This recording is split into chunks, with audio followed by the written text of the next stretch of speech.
Hello बच्चों, आइए आप सभी का संस्कृत पाठशाला चैनल पर हार्दिक स्वागत है। बच्चों, जैसा कि आप जानते होंगे कि इस समय हम नवम कक्षा की संस्कृत के अंतर्गत नवम कक्षा की हिंदी में संस्कृत व्याकरण की जानकारी दे रहे हैं। संस्कृत व्याकरण में अभी तक आपने पढ़ा शब्द रूप, शब्द रूप आपने पढ़ लिया है। अब आप पढ़ेंगे धातु रूप। आज आपको पढ़ना है धातु रूप। बच्चों, यदि पूछी जाए कि धातु में कितनी होती हैं तो लगभग 2000 धातुएं होती हैं।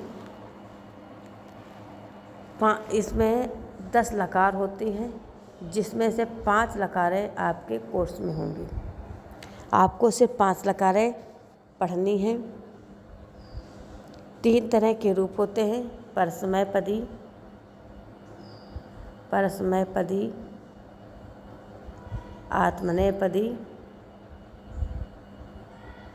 और उभयपदी।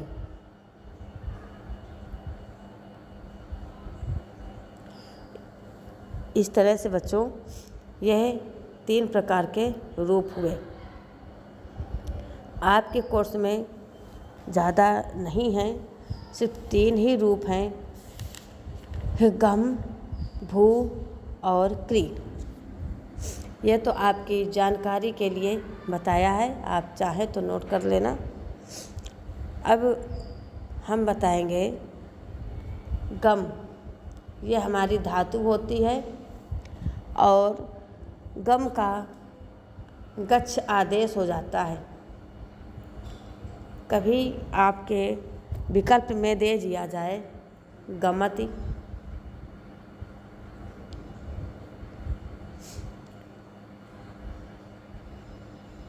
गमति, गच्छति, आगच्छति,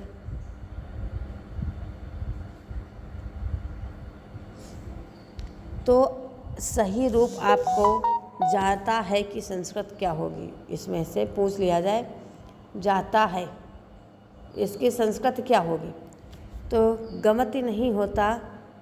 जो आप ये सोचें कि पठति, इसलिए गमति। इसको गम को गच्छ आदेश में हो जाता है, तो रूप क्या बनता है?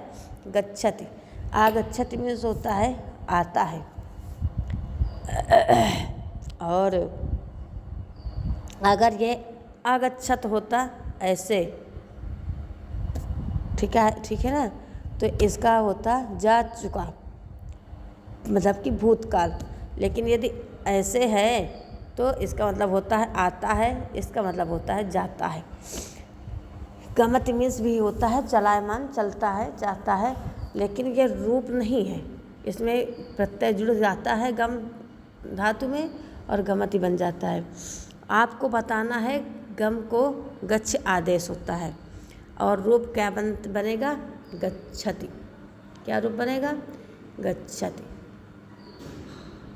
तो धातु रूप में आप जब पढ़ेंगे गम धातु के रूप, तो पढ़ेंगे लट लकार वर्तमान काल। इसमें देख लें 3 पुरुष होते हैं: प्रथम पुरुष, मध्यम पुरुष और उत्तम पुरुष। प्रथम पुरुष की क्रिया होती है, जैसे आप समझ लो वह, या किसी का नाम है, संज्ञार्थी संज्ञावाचक शब्द है, तो यहाँ पर होता है प्रथम पुरुष। प्रथम पुरुष के अंतर्गत आता है। और इसके बाद में यदि तुम है तो मध्यम पुरुष की क्रिया आएगी, और यदि मैं से रिलेटिव है, हम से रिलेटिव है, तो उत्तम पुरुष की क्रिया आएगी। अब प्रथम पुरुष तो समझ लिया, प्रथम पुरुष किसे कहते हैं, तो अब इसमें भी 3 वचन होते हैं, इसमें भी बच्चों 3 वचन होते हैं, एक वचन, 2 वचन और बहुवचन। 3 वचन होते हैं। तो एक वचन में जो रूप बनेगा उसका मतलब होता है वह। 2 वचन में जो रूप बनेगा उसका मतलब होता है वह दोनों, और बहुवचन का रूप बनेगा वो होता है वह सब। वह दोनों, वह सब। इसी प्रकार से तुम दोनों, तुम सब। हम दोनों, हम सब।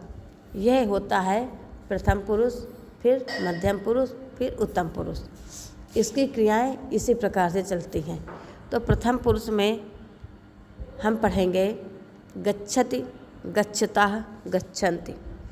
गच्छति, गच्छतः, गच्छन्ति। ये किस लकार का रूप है? तो वर्तमान काल का, लट्ट लकार का। आपको याद रखना है, 10 लकारें 10 होती हैं, पढ़ी 5 जाएंगी।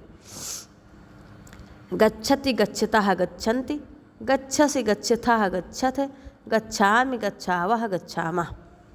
अब बच्चों धातु रूप में एक समस्या आती है सबसे बड़ी, वो होती है विसर्ग और हलंत की। किसी शब्द में आपको विसर्ग मिलेंगे, किसी शब्द में ऐसे हलंत लगा मिलेगा। बच्चों एक यदि आप देख लें, थोड़े से अंतर में पूरा परिवर्तन हो जाता है। तो यदि आप इसको लट्ट लकार वर्तमान काल, क्या है? लट्ट लकार वर्तमान काल, इसमें ऐसे बना लें। इसका मतलब है मध्यम पुरुष। एक वचन, यह है एक वचन, यह है 2 वचन और यह है बहुवचन। एक वचन में पढ़ेंगे आप लट् लकार में गच्छति, फिर गच्छतः, फिर गच्छन्ति, फिर गच्छसि, गच्छथः, गच्छथ। गच्छामि, गच्छावः, गच्छामः। तो जब आप पढ़ेंगे द्विवचन में गच्छतः, गच्छथः, गच्छावः, गच्छतः, गच्छथः, गच्छावः, तो ये 3 आपके रूप बने। और एक इधर गच्छामः, ये बना। आप इस तरह से लिख लेंगे तो इसमें आ जाएगा, और आने के बाद एक यहाँ भी आ जाएगा। तो ये क्या हो गए? यल बन गया। क्या बना बच्चों? यल। आप अंग्रेजी में पढ़ते होंगे ना, ये यल बन गया। यल का मतलब है इसको बीच में ऐसे कर देना है। यहाँ पर 3 रूप द्विवचन के आ गए, और इसके बाद में बहुवचन का एक रूप। मतलब कि अगर आप पढ़ेंगे उंगली से और पेपर में आ गया गच्छावः, तो आप पढ़ेंगे ना गच्छति, गच्छतः, गच्छन्ति, गच्छसि, गच्छथः, गच्छथ। गच्छामि, गच्छावः, तो आप समझ जाएंगे कि उत्तम पुरुष में द्विवचन में बनता है, और 2 वचन में बनने के बाद उसमें विसर्ग रहेंगी। तो विसर्ग और हलंत इसी के अंतर्गत रहेगा। इसके अलावा एक वचन में बहुवचन में नहीं पाया जाएगा। तो इसी प्रकार से बच्चों यदि आप आगे देखेंगे दूसरा लकार में, जैसे है लंग लकार भूतकाल। इसके बाद बच्चों आप पढ़ें लिट लकार भविष्यकाल, जो कि वो भी सेम है। इसके बाद ये है लिट लकार और भविष्यकाल। लिट लकार भविष्यकाल की सबसे बड़ी पहचान होती है इष्यति शब्द जुड़ा होता है। इष्यति, अब इष्यति जुड़ गया किसमें? पठ में। तो पठ में इष्यति जुड़ गया तो क्या बन गया? पठिष्यति। गच्छ में जुड़ गया तो अब इसमें नहीं गच्छ होगा, इसमें गम होगा, तो गमिष्यति। क्या हो जाएगा? गमिष्यति। गम में जुड़ा तो गमिष्यति। तो इसी प्रकार से इष्यति जब शब्द जुड़ जाए वहाँ पर भविष्य काल होता है। क्या होता है? भविष्य काल। और इस भविष्य काल में भी हमने बताया एल का प्रयोग किया जाएगा। एल का प्रयोग किया जाएगा किसमें? भविष्य काल में। अब जैसे ये आपकी कॉपी में बन गया, इधर तो आपने डाल लिया प्रथम पुरुष, मध्यम पुरुष, उत्तम पुरुष। इधर डाला एक वचन, द्विवचन, बहुवचन। अब प्रथम पुरुष में आपने देखा क्या है? तो गमिष्यति, फिर गमिष्यतः, फिर गमिष्यन्ति, गमिष्यसि, गमिष्यथः, गमिष्यस, गमिष्यामि, गमिष्यावः, गमिष्यामः। अर्थात यहाँ पर गमिष्यतः, गमिष्यथः, गमिष्यावः, गमिष्यामः, इस प्रकार से रूप बनेंगे। तो यहाँ पर क्या आएगा? गमिष्यतः, गमिष्यथः, गमिष्यावः, गमिष्यामः। ये सभी रूप में क्या होगा? इन सभी रूपों में बन जाएगा हलंत विसर्ग, कहीं भी हलंत का प्रयोग नहीं होगा। अर्थात बच्चों लट लकार वर्तमान काल और लिट लकार भविष्य काल में इसके अंदर जितने भी शब्द आएंगे उसमें हमेशा विसर्ग का प्रयोग होगा। यहाँ पर भी, यहाँ पर भी, यहाँ पर भी और यहाँ पर भी। ठीक है ना? इस तरीके से आप देखेंगे कि द्विवचन में मध्यम पुरुष, प्रथम पुरुष, मध्यम पुरुष और उत्तम पुरुष, और बहुवचन में केवल उत्तम पुरुष, एक वचन में कहीं कुछ नहीं है, इसमें भी कहीं कुछ नहीं है। तो आपको जब विसर्ग और हलंत की जो प्रॉब्लम है वो समझ में आ जाएगी। ये हुआ लिट लकार भविष्यकाल। अब आप देखेंगे लंग लकार भूतकाल। लंग लकार भूतकाल का पढ़ेंगे रूप। अगच्छत, अगच्छताम, अगच्छन, अगच्छः, अगच्छतम, अगच्छत, अगच्छम, अगच्छाव, अगच्छाम। इसमें बच्चों सिर्फ 3 शब्द ऐसे हैं जिसमें हलंत का प्रयोग नहीं है। बाकी मध्यम पुरुष एक वचन में हलंत विसर्ग होती हैं, बाकी सब में हलंत होता है। तो हलंत और विसर्ग को आप त्रिकोण बना लें, ऐसे ऐसे त्रिकोण बना लें। ये त्रिकोण के अंदर क्या होगा बच्चों? आपके हलंत और विसर्ग होंगे और बाकी खाली वो वाले शब्द जिसमें ना हलंत होगा ना विसर्ग होगी वो अलग हो जाएगा। अब कैसे बनाएंगे इसको? ऐसे करेंगे, फिर ऐसे करेंगे, फिर ऐसे करेंगे। एक वचन, द्विवचन और बहुवचन। समझ गए? अब एक वचन, दो वचन, बहुवचन, इधर प्रथम पुरुष, मध्यम पुरुष, उत्तम पुरुष। समझ गए? अब इसमें लिखेंगे अगच्छत हलंत, फिर अगच्छः विसर्ग, फिर अगच्छम हलंत, इधर अगच्छताम हलंत, इधर अगच्छतम हलंत, फिर इधर अगच्छन हलंत, और इधर का अगच्छत, फिर अगच्छाव, अगच्छाव में कुछ नहीं है। समझ गए? पूरे 9 रूप लिख गए। इसके अंदर अब आप जब रूप आ जाए, मान लो उसमें पेपर में पूछ लिया जाए कि इसमें कौन सा वचन है, कौन सा पुरुष है, और बहुविकल्पी क्वेश्चन आ गए, आप अपने रफ कार के लिए पेज में लिख लें अगर आपको समझ में नहीं आ रहा, और पढ़ के देख लें कि नहीं त्रिकोण के यदि अंदर है त्रिकोण के तो उसमें हलंत या विसर्ग होगा, त्रिकोण के बाहर है तो कहीं नहीं होगा। अब देखिए इसका जो रूप होता है प्रथम पुरुष एक वचन में सेम क्या लिखा होता है? ऐसे अगच्छत, अगच्छत लिखा होता है। ये किसका रूप है? लंग लकार भूतकाल प्रथम पुरुष एक वचन।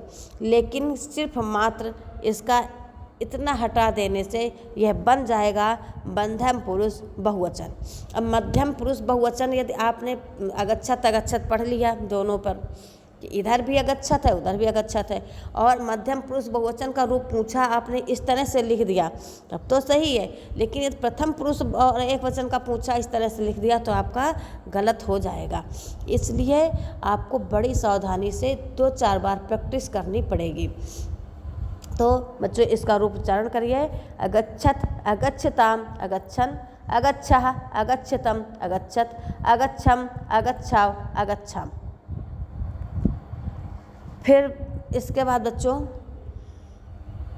अगला रूप आता है आपका लोट लकार आज्ञार्थक। क्या आता है? लोट लकार आज्ञार्थक। विधिलिंग लकार चाहिए अर्थ में। तो आप फिर इसको पढ़ो, विधिलिंग लकार चाहिए अर्थ में। अब चाहिए अर्थ में होता है ना, उसको खाना खाना चाहिए, तुम्हें स्कूल जाना चाहिए, तो इस प्रकार के वाक्यों पर चाहिए अर्थ होता है और विधिलिंग लकार का प्रयोग किया जाता है। इसमें कर्ता क्रिया का मेल वही होता है कि मैं, वो हो और तुम, मतलब वो हो प्रथम पुरुष, तुम मध्यम पुरुष और मैं उत्तम पुरुष। तो हर एक जगह आपको वही देखना है। अब इसमें भी वही रूप है, इसमें भी आपको ऐसे ही बनाना पड़ेगा और लिखना पड़ेगा।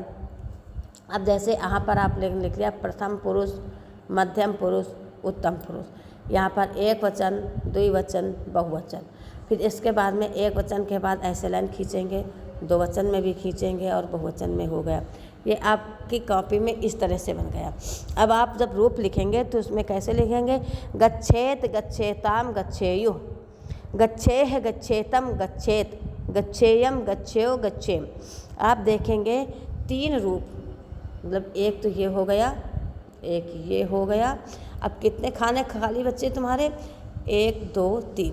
ये जो 3 रूप होंगे इसमें किसी भी प्रकार का कोई हलंत, कोई विसर्ग नहीं होगा। बाकी सब में हलंत और विसर्ग रहेंगे। अब हलंत और विसर्ग रहेंगे, किस में रहेंगे? तो पढ़ के देख लो।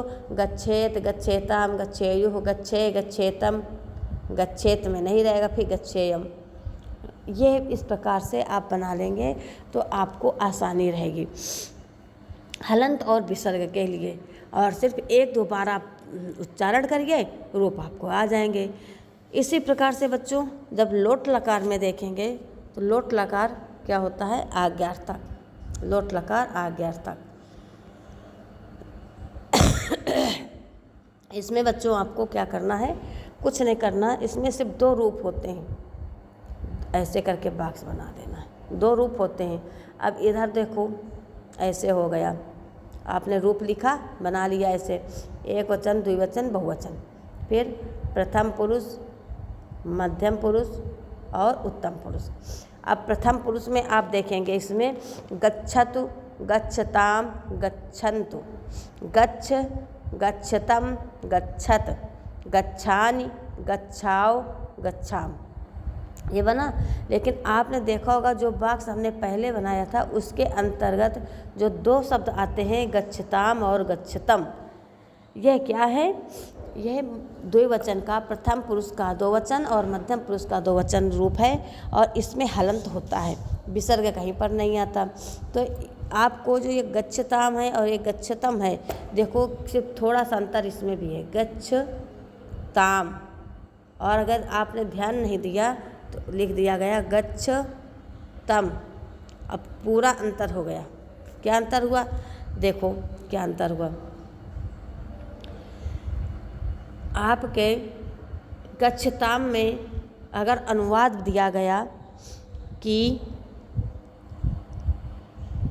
वह दोनों जाएं, आज्ञा दी गई ना, वह दोनों जाएं, वो दोनों विद्यालय जाएं, वो दोनों ऑफिस जाएं, तो यहाँ पर वह दोनों में क्या आ जाएगा? गच्छताम। और यदि आ गया तुम दोनों खाओ, तुम दोनों नाचो, तुम दोनों जाओ, तो वहाँ पर क्या आ जाएगा? गच्छतम। और अंतर सिर्फ क्या है? सिर्फ अंतर है इस लाइन का। अर्थात यहाँ पर यदि ये ऐसे हो जाए और आपने ये लिख दिया तो प्रथम पुरुष द्विवचन का मान लिया जाएगा। और यदि यहाँ पर आपने ऐसे है और ऐसा लिखा तो प्रथम पुरुष का रहेगा। तो मतलब है कि प्रथम पुरुष द्विवचन में गच्छताम और मध्यम पुरुष द्विवचन में गच्छतम, ये शब्द ऐसे बनाया जाता है। और पेपर में भी पूछ लिया गया कि गच्छतम किस लकार का, किस पुरुष का कौन सा वचन है? तो यदि आपने नहीं बताया कि लोट लकार का मध्यम पुरुष द्विवचन है तो आप पढ़ेंगे रूप पढ़ते जाएंगे और आपको पहले ही मिल जाएगा गच्छताम, गच्छतु, गच्छताम। और आपने गच्छताम गच्छताम पढ़ा है तो आप इसको टिक कर देंगे, और जबकि यह गलत होगा। तो बच्चों बहुत ही आसानी से आपको, सावधानी से आपको तैयार करना है। इसी प्रकार से यदि आपने एक रूप समझ लिया तो आपको समस्त रूप समझ में आ जाएंगे। प्रक्रिया पूरी यही रहेगी। आप यह याद करें कि लट लकार और लिट लकार दोनों में हमने आपको क्या बताया? एल। इसके बाद में हमने आपको पढ़ाया लंग लकार, विधलिंग लकार, इन दोनों में क्या बताया? त्रिकोण। फिर हमने पढ़ाया आपको लोट लकार, इसमें क्या बनाया? बॉक्स। इस तरह से आप लेख बना लेंगे और कर लेंगे। इसमें हलंत विसर्ग, इसमें हलंत विसर्ग, इसमें हलंत, लेकिन बाकी के शब्दों में कहीं पर आपको हलंत और विसर्ग नहीं प्राप्त होंगे। और इसी प्रकार से जब दूसरा रूप पढ़ेंगे तो उसमें भी यही प्रक्रिया रहेगी। आइए देखते हैं भू धातु के रूप। भू धातु के रूप में लट लकार वर्तमान काल। भवति भवतः भवन्ति, जैसे आपने गच्छति पढ़ा है वैसे ही पढ़ रहे हैं। भवति भवतः भवन्ति, भवसि भवसः भवथ, भवामि भवावः भवामः। अब इसके बाद में हमने क्या कहा, लिट लकार पढ़िए। तो भविष्यत भविष्यतः भविष्यन्ति, भविष्यसि भविष्यथः भविष्यत, भविष्यामि भविष्यावः भविष्यामः। फिर पुनः लंग लकार पढ़ेंगे। अभवत अभवताम अभवन, अभवः अभवतम अभवत, अभवम अभवाव अभवाम। इसके बाद विधिलिंग लकार पढ़ेंगे। भवेत भवेताम भवेयुः, भवेह भवेतम भवेत, भवेयम भवेयु भवेम। फिर लोट लकार, तो भवतु भवताम भवन्तु, भव भवतम भवत, भवानि भवाओ भवाम। बच्चों रूप आपके यही है और इसी से दूसरे रूप पढ़े जा सकते हैं। अब बच्चों आइए हम आपको क्री धातु के भी रूप पढ़ के बताएं कि क्री धातु मीन्स होता है, क्री मीन्स करना, तुमको करना चाहिए। तो इसके रूप कैसे चलेंगे, सेम इसी तरह से चलेंगे कि करोति कुरुतः कुर्वन्ति, करोसि कुरुथः कुरुथ, करोमि कुरुवः कुर्मः। अब देखिए यहाँ पर उसमें क्या था, गच्छति गच्छतः गच्छन्ति, तो करोति कुरुतः कुर्वन्ति। फिर गच्छसि गच्छतः गच्छत, तो करोसि कुरुथः कुरुथ। फिर गच्छामि गच्छावः गच्छामः, लेकिन इसमें क्या है, करोमि कुरुवः कुर्मः। आपको इस तरह से करना पड़ेगा, करोमि कुरुवः और कुर्मः, इतना अंतर आपको दिखेगा। और यह शब्द आपको वैसे क्री धातु के आपके पाठ्य पुस्तक में भी हैं और पुस्तक में ये रूप भी आए हुए हैं। आपके पाठ्यक्रम में क्री धातु पूछा जाएगा तो पूछ सकता है। क्री धातु बहुत इम्पॉर्टेंट धातु है आपके लिए, जो कि इसमें आप ऐसे भी कर सकते हो ना कि जैसे गच्छामि गच्छावा गच्छामा, तो करोमि करवावः करवामः, ऐसे भी कर सकते हो। तो ऐसे नहीं, करोमि कुरुवः कुर्मः। इसके बाद बच्चों लिट लकार भविष्य काल। जब भविष्य काल का रूप आप पढ़ेंगे तो करिष्यति करिष्यतः करिष्यन्ति, करिष्यसि करिष्यथः करिष्यत, करिष्यामि करिष्यावः करिष्यामः। लंग लकार भूतकाल। अकरोत अकुरुताम अकुर्वन्, अकरोह अकुरुतम अकुरत, अकर्वम अकुरु अकुर्म। ये आपका लट लकार की तरह से होगा बहुवचन में, अकर्वम अकुर्व अकुर्म। इसके बाद बेदलिंग लकार में कुर्यात कुर्याताम कुर्युः, कुर्याः कुर्यातम कुर्यात, कुर्याम कुर्याव कुर्याम। फिर लोट लकार करोतु कुरुताम कुर्वन्तु, कुरु कुरुतम कुरुत, करवाणि करवाओ करवाम। तो बच्चों आपको गच्छ धातु और भू धातु के तो सेम रूप बन रहे हैं, लेकिन क्री धातु का जो रूप है इसमें कुछ जगह लिखने में परिवर्तन करना पड़ता है। अब इस परिवर्तन को आप अपनी कॉपी पर रूप पढ़ने के बाद 2-4 बार अवश्य लिखें। इसको आप ना भूलें कि लट लकार लिट लकार दोनों एक साथ रहेगा और ये ऐसे करके लिखना। फिर लंग लकार बेदलिंग लकार ऐसे, फिर लोट लकार ऐसे। इसके बाद में आप ये चिन्ह अपने दिमाग में बैठा लेंगे। इसके अंदर आने वाले समस्त शब्द हलंत और विसर्ग से युक्त होते हैं, बाकी में हलंत विसर्ग का प्रयोग नहीं किया जाता। करोति कुर्तः कुर्वन्ति ये जो रूप है इसमें 2-4 जगह आप परिवर्तन होगा। इस परिवर्तन को ध्यान देकर आप जब लिखें पढ़ें तो उच्चारण उसी तरह से करें तो ज़्यादा विशेष कठिन नहीं लगेगा। अब बच्चों आपके धातु रूप समाप्त हो गए। अब 1-2 दिन में आपकी क्लास समाप्त होने वाली है। अब आपके कोर्स में बचा अनुवाद। अनुवाद भी आपके कोर्स में 1-2 दिन में हो जाएंगे, हो सकता है कल ही भर में हो जाए। पुनः फिर हम आगे क्या पढ़ाएंगे आपको बताएंगे। यदि आपको यह क्लास अच्छी लग रही हो, इससे आपको कुछ अच्छी सीख मिल रही हो, आप अच्छी सन्मार्ग की ओर जा रहे हो, कुछ आपको लाभ हो, तो प्लीज़ अपने उन दोस्तों तक भी पहुंचाइए जो इससे वंचित हैं, इसका लाभ उठा सकें। आपको क्लास अच्छी नहीं लगती, आप लाइक नहीं करते, कोई बात नहीं, लेकिन यदि आपने देखकर कुछ ग्रहण किया, उससे हमको आत्मसंतुष्टि मिल जाती है। यदि लाइक कर देंगे तो फिर कहते नहीं, चार चांद लग जाते हैं कि लाइक कर दिया, सब्सक्राइब कर दिया, और आपका रुझान है संस्कृत और हिंदी की तरफ, आप संस्कृत पढ़ना चाहते हैं, ये समझ में आ जाता है।